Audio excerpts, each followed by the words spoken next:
You have this sort of beautiful, uplifting, but also gentle tone to your voice. Is there a way you tend to describe the music you make? Is there a genre you tend to think you fall in? Yeah, thanks for that, by the way.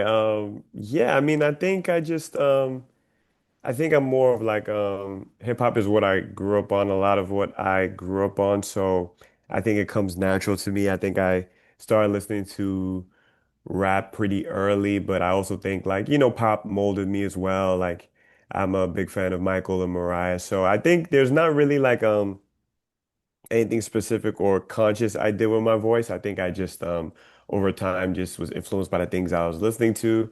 And yeah, it just naturally kind of worked out for me. But I think the more I just rapped, the more I became comfortable with my voice. Yeah. You mentioned maybe a couple influences, but who are the artists that you were listening to when you were growing up? Yeah, Michael and Mariah probably were, especially Michael was like the first idea of like a musician that I understood and knew. Had like the greatest hits, of course, videos, like music videos playing through all his eras in the 90s. Mariah came after that, but I didn't really even dig deep into Mariah until like more so the 2000s. I kind of went on my own journey. Obviously, a lot of like rappers I listened to growing up, 50 Cent was big that kind of sparked my interest in the genre in a Sure. more specific way, even though I was already listening before that, but in a more specific way, I was like, okay, I like this.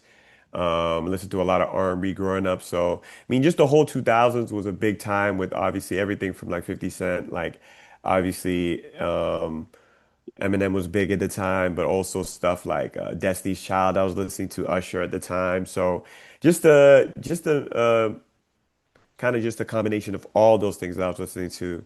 And then obviously when I got older, listen to more like J. Cole's probably my favorite rapper, you know, listen to obviously a lot of Drake, a lot of the Kendrick, their era has been hugely impactful to the type of music I make. So yeah, I mean, it kind of just swings all over the place. I just love all music in general.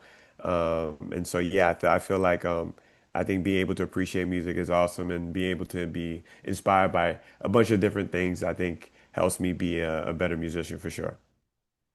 You've had quite the upbringing. You were born in Japan, you were raised in Yeah. Belgium and Nigeria, and then Mhm. you later found your way to Atlanta.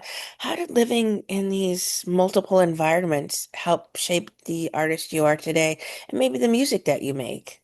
Yeah, I think it was like it's a blessing to have like lived in different places. Obviously, like my dad was a diplomat, so that's kind of why we were moving around a lot. And I love each place for, kind of like what I wouldn't even say different reasons, but obviously they offer different things to my life. But I think a lot of it is subconscious, to be honest, because it was when I was younger. So from about from age, to when I was born to about 12 is when all that moving around happened when I went from, Japan, then Nigeria, then Belgium, and then I've been in the US for a while. So I think w what ends up happening is subconsciously you pick up things from different places. It informs kind of your decisions, your tastes, and what you like.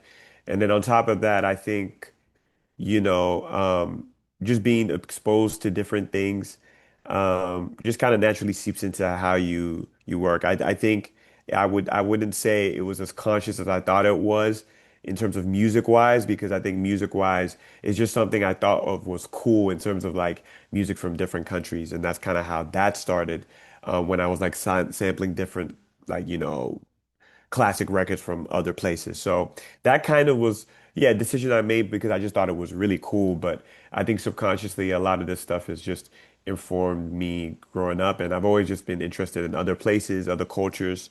And I think we can learn a lot from each other. So I think it's a cool thing. And I'm blessed to have been to different places for sure. You have Soul Drill, you have 100 Years Out, and you had then What You Saying before that. What's Yes. your songwriting process? Do you need to have a sample in mind before you sort of craft music and wrapped around that? Yeah, that's a great question. Honestly, I I don't know how other people do it. I'm not saying I haven't done it at all, but I've never understood the idea of fully writing a song before hearing the music. To me, it doesn't fully connect. It's not something that is impossible to me. It's just that, the sound and like the production and beats are so like important to me. They kind of like set the tone for what I want to do. So a lot of times I'll either start with a beat and that creates the idea, or I have an idea for something and then I need to find the sound or the sample or the beat to match that.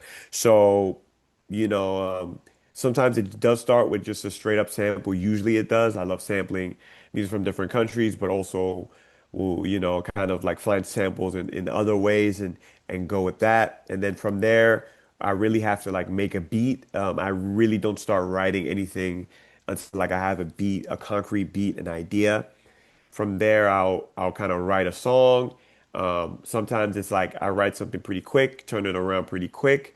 Other times I kind of I write stuff, I live with it.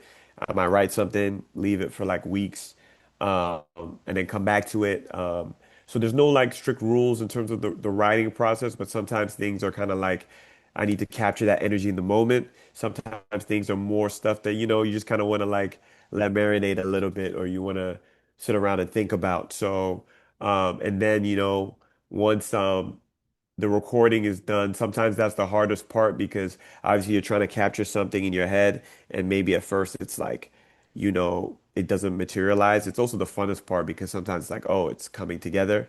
And then once I have a song and it's fully done, I actually finally get to step back and be like, okay, I did this. And maybe even initially I'll be like, oh, like the perfectionism will come out, but over time I learned to just step back and be like, okay, I finally did it. It sounds like then you have quite a hand on the production end of the music that you make as well. Yeah, so all the songs you mentioned, I produced all of them.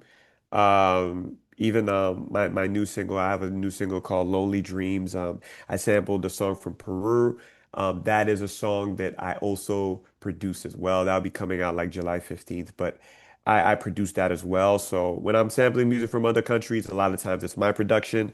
But even when I'm not doing that and I'm doing my own thing with like Soul Drill on the radar, I made the soul sample, I made the beat, and I did like a live version of it, of making the beat and rapping on the radar. So I like producing. I also have songs where I don't, produce, and I also, will be working with like other producers. And I'm currently trying to like in the midst of collaborating with other producers. So it doesn't have to always be me. It's not really like a thing, but I find a lot of value in it. I kind of get to choose my own direction, Hmm. as well as it's a very fulfilling thing. I always tell people there's nothing like creating a beat. It's I think it's so cool to like have like literally nothing, a blank canvas, and then just create something that can move people out of thin air. So, and I think production and beat making is like the foundation of that for sure. Lonely Dreams comes out here in July. Is this a prelude to a full album or an EP by chance? Yeah, this is a prelude to just definitely like a new era of a lot of music coming. We have the single, we have collaboration, we have a project in the works with some pretty cool people. So just a lot of stuff down the pipeline. Lowly Dreams is kind of like the start of that, start of a new chapter of kind of risk taking and kind of taking a leap. Also in the transition point of my life of moving to New York and trying to establish a life here, continue to pursue my music career and kind of elevate to the next level. So yeah, it feels like a good start to like a new era. Excited for what, everything the city has to hold and the city has in store for me, and then also kind of what life will look like as I continue to pursue the music stuff and hopefully elevate. Do you have then some live shows coming up as well? Yeah, hopefully, and, not anything like concrete right now that I can say, but definitely that is also very much in the plans. Also, kind of a reason why, this is like a good move in terms of being more connected with performing and doing shows. So, just excited for that chapter as well. That will definitely be in the plans. Nothing concrete as of yet, but that's definitely in the plans. All right. Well, is there a dream collab you have in mind? Someone you would love to work with as maybe on the production side, not necessarily Yeah. performing as well?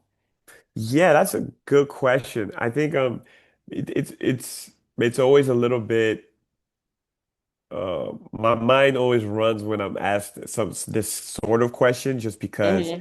there are just so many kind of people that I admire. So it would just be a very long list. I mean, in terms of rappers, I'd pretty much work with most of the rappers I listen to. I think there's just Sure. so many great people. I think outside of rap, Thames is a great artist from Nigeria that I'm also Nigerian, so she's just a fantastic artist with a fantastic voice. I think we'd make something great.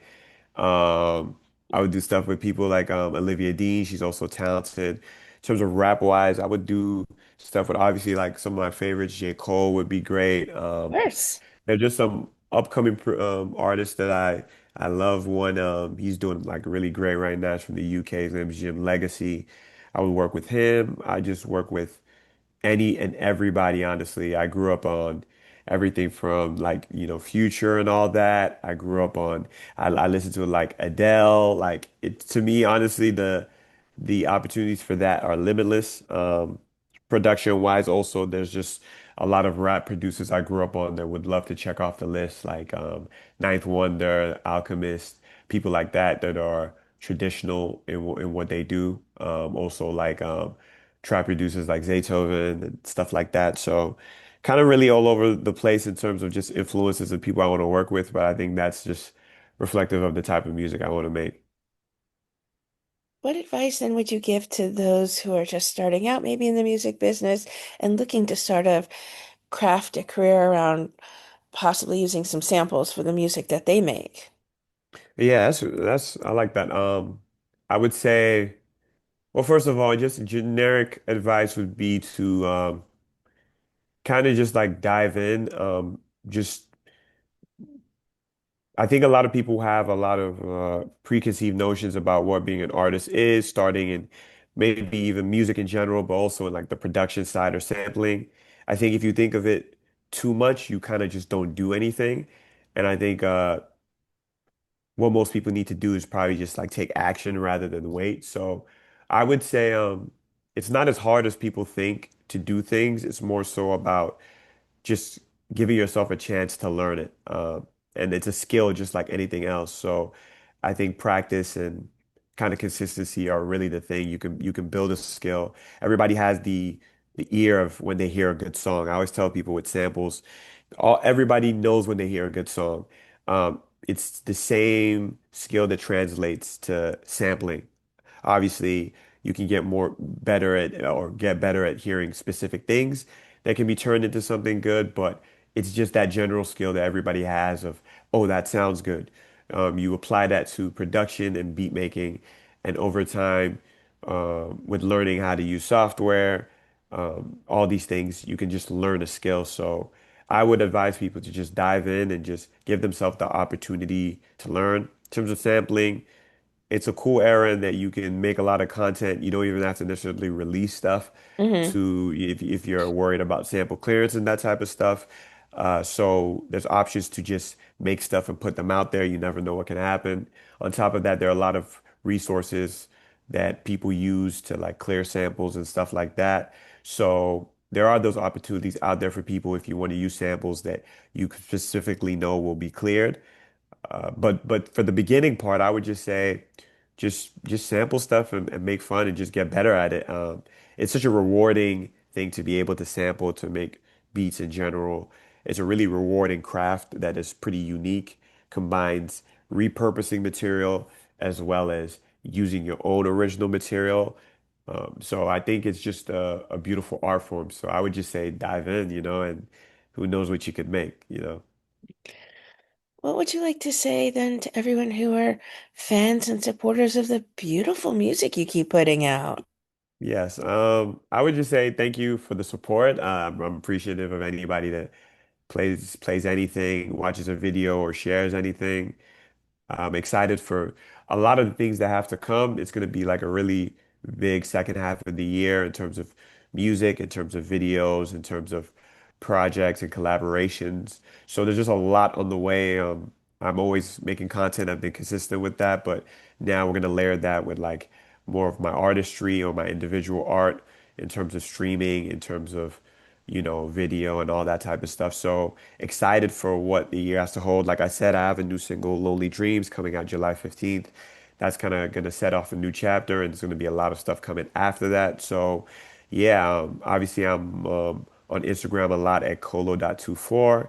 Also on TikTok at Kolo.24. So, you'll be seeing all of that. All my updates will be there. And again, just thankful for anybody that listens, anybody that gives me a chance. Always grateful. Never take it for granted that I get to make money and make a living and do what I love all at the same time. So very grateful for that. And so, yeah, thank you. And I'm excited to show you more of the stuff I'm working on.